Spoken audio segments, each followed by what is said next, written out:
ఇది ఒక కంపెనీ సరైన నిర్ణయాలు తీసుకోకపోతే ఏం జరుగుతుందో ఇది ఒక ఉదాహరణ.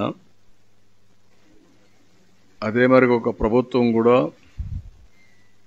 వారసత్వంగా వచ్చే కొన్ని సమస్యల వల్ల ఎలాంటి ఇబ్బందులు వస్తాయో ఇది కూడా ఒక డెమాన్స్ట్రేషన్. అది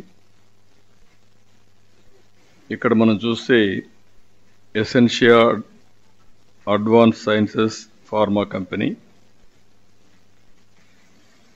ఇది రెడ్ కేటగిరీలో ఉండే కంపెనీ. 17 మంది చనిపోవడం, ఇంకా ఒక 7 మంది, ఒక అతనికైతే 54% బర్న్స్ ఉన్నాయి, ఒక అతనికి 24% ఉన్నాయి, ఒక అతనికి 17% ఉన్నాయి, ఇంకొక అతనికి 10% ఉన్నాయి. మిగిలిన వాళ్ళు మోర్ ఆర్ లెస్ తక్కువగా ఉన్నాయి. అవి కొద్దిగా నామినల్ ఇంజురీస్ కానీ కొంచెం సీరియస్ ఇంజురీస్ కానీ ఉన్నాయి. ఏదైతే చెస్ట్ బోన్ ఒకటి బ్రేక్ కావడం ఇలాంటి సంఘటనలు కూడా ఉన్నాయి. నేను వస్తానే ముందు వాళ్ళ దగ్గరికి వెళ్ళాను. ఏదైతే ఫస్ట్ నేను వెళ్ళింది సీరియస్గా ఉండే వాళ్ళందరినీ పరామర్శించాను. ఆ తర్వాత హాస్పిటల్కి వెళ్ళి కేజీహెచ్కి వెళ్ళి ఎవరైతే హాస్పిటల్లో డెడ్ బాడీస్ అన్ని పోస్ట్ మార్టంకి వచ్చి కుటుంబ సభ్యులు బాధితులు వచ్చారు, వాళ్ళని పరామర్శించాను, ఓదార్చాను.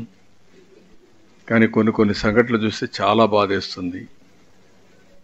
4 నెలల ప్రెగ్నెంట్, లేకుంటే ఒక బాబు కూడా 2 ఏళ్ళు కూడా కాలేదు మ్యారేజ్ అయ్యి, అతను చనిపోయి ఆ అమ్మాయిని చూస్తే చాలా బాధేస్తుంది. ఇలాంటి సంఘటనలు చాలా సంఘటనలు, ఒక హృదయ విదారకమైన సంఘటనలు జరిగాయి. అవి చూసిన తర్వాత వాళ్ళందరితో మాట్లాడి ఒక భరోసా ఇచ్చాం.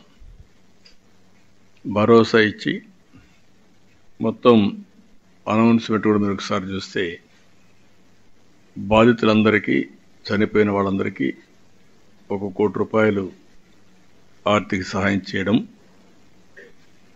సీరియస్గా ఇంజురీ అయిన వాళ్ళకి 50 లక్షలు ఇవ్వడం, లైట్ ఇంజురీస్ ఉంటే అలాంటి వాళ్ళకు కూడా 25 లక్షలు ఇవ్వడం, ఈ 3 కేటగిరీస్ కింద అనౌన్స్ చేశాం.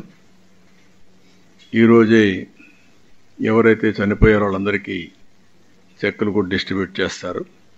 మిగిలిన వాళ్ళు కూడా ఇమీడియట్గా డిస్ట్రిబ్యూట్ చేయమని ఆదేశాలు ఇచ్చాను. అవి కూడా ఇమీడియట్గా ఇస్తాం. అయితే మనం ఆర్థిక సహాయం చేయొచ్చు కానీ కుటుంబాలు తేలేం.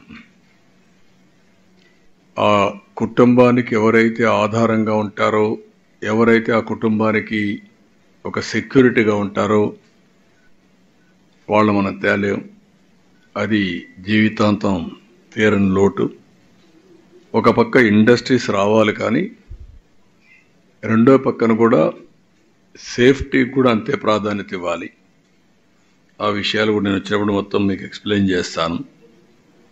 ఇక్కడ ఫార్మా కంపెనీలు మీరు చూస్తే వేపర్ క్లౌడ్ ఎక్స్ప్లోషన్,